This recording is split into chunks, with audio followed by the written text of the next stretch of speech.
My name is Rachel Warren, and I am playing Puck. My name is Tyler Dabrowski, and I'm the director of Midsummer Night's Dream. My name is Fred Sullivan Jr., and I'm playing Nick Bottom, the Weaver.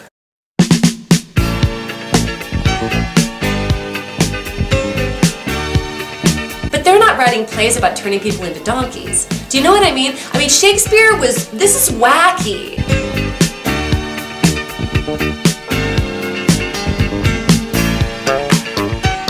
There are fairies in this play!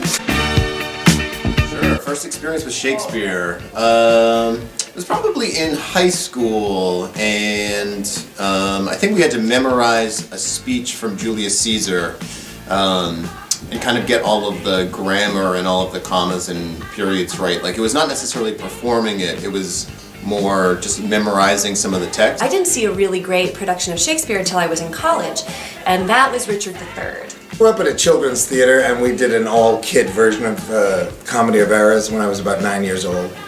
So, because I had grown up in theater and loved theater very young, I was exposed between the ages of 6 and 10 to a lot of theater in the summertime. There was a theater in my neighborhood. Up to that point, I'd read Shakespeare and not really understood it, or I'd seen Shakespeare that wasn't that well done. You know, I think it's a very delicate thing because it's easy to do badly, and it's easy to teach badly, and it's easy to be afraid of it.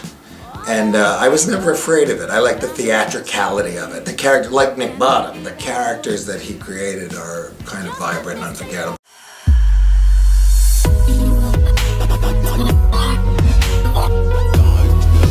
It's great. I think every time we do Shakespeare, or any play, that it shouldn't be the way it's always done. So setting the play in a high school dance, I thought was a fun container for the play. Obviously high school dances are filled with kind of tension and, love or heartbreak or, very high stakes. I don't think we have to be slavish to it. I don't think it should limit our view of the play. I think it's there to be specific so we can see that these plays are universal. You, as teenagers, know everything you need to know about acting Shakespeare, because you may say, as I did when I was a teenager, what do I know about true love? Or what do I know about revenge? Or what do I know about, lust or whatever?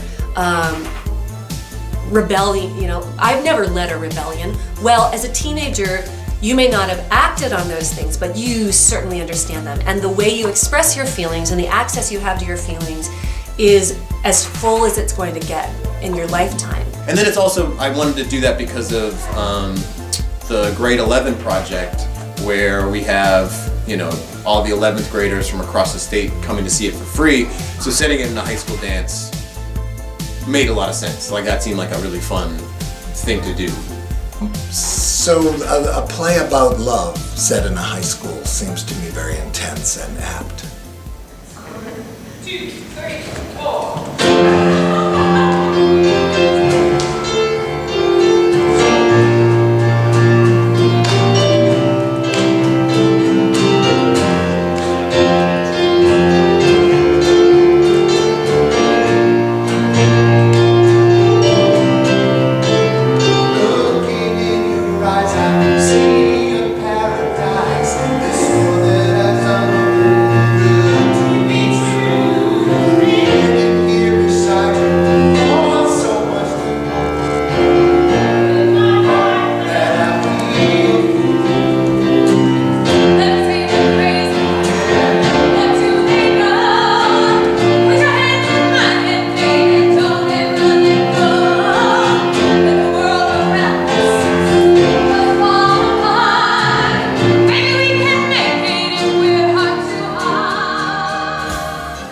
I love the 80s. I think they're still happening to me. All my heroes, that I loved that's when I was in my 20s. So I was in college and grad school in the 80s. So I was here. I came here. A lot of gummy bracelets, a lot of belts.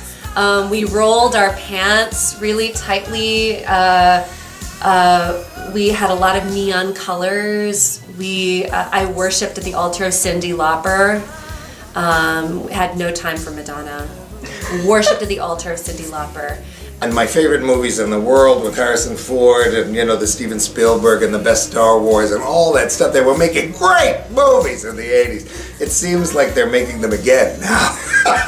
They were so good, we're now revisiting them all. And I think now it has a lot of resonance to today because there's some very heavy stuff going on politically right now and people feeling like outsiders and, in fact, being treated unfairly, in my opinion.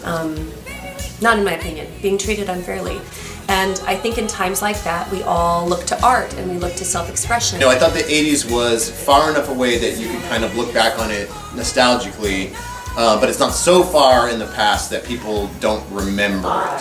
Forget that bankrupt sleep doth sorrow owe, which now in some small measure it will pay, if for his tender here I'll make some stay.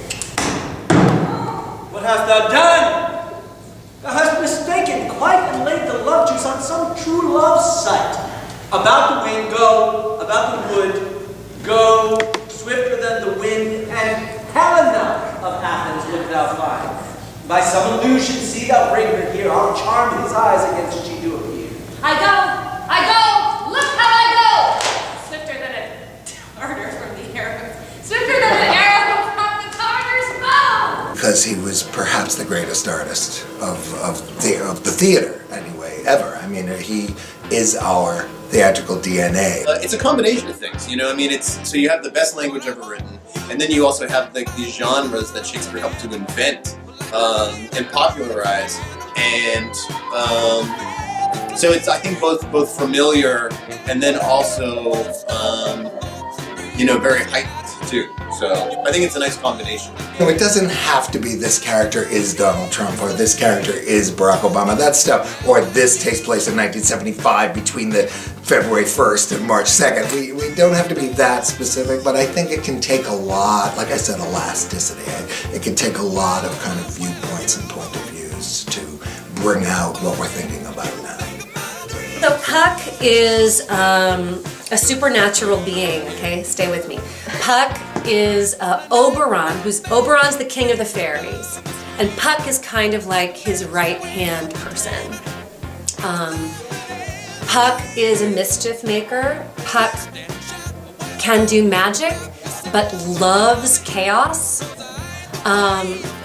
Is not evil or evil-hearted, but kind of enjoys when people are freaking out a little bit, likes to cause a scene, thinks it's funny when people fight, but ultimately helps things go in the right direction. You know, I kind of love what we're doing with Moonshine, who's one of the mechanicals. She's got the headgear, which I think is really like nice. You know what I mean?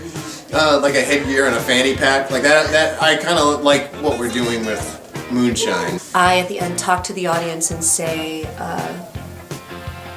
basically, what did you guys all think? Hope we didn't piss you off, you know? And if we did, just pretend you dreamt about it, which is pretty subversive, right? Like, if reality scares you, then just, you know, never mind. But I'm gonna still be here making reality happen, right? We're still gonna be here fighting and changing and messing with you when you do things we don't like.